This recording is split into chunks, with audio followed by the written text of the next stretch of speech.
পোনপ্ৰথমে মই আপোনালোকক ইয়াত অহাৰ কাৰণে ধন্যবাদ দিছোঁ।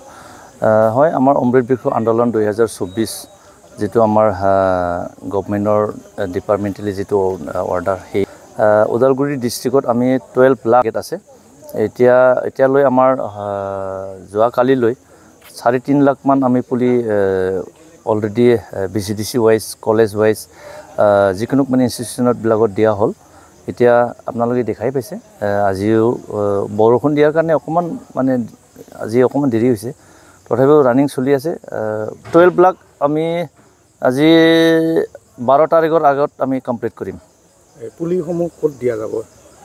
পুলিবিলাকক আমি BCDC ৱাইজত, যিটো আমাৰ ওদালগুৰি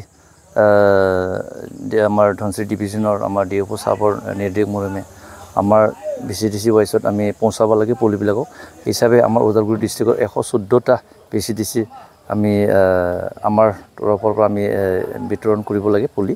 কিন্তু আমি BCDCতেহে আমি পুলিবিলাক পहुচাম। তেখেতসকলে ক'ত ক'ত দিব সেইটো আমি এইবিলাক মানে অৱগত নহয়। এটা BCDCত কিমান কৰি গৈছে?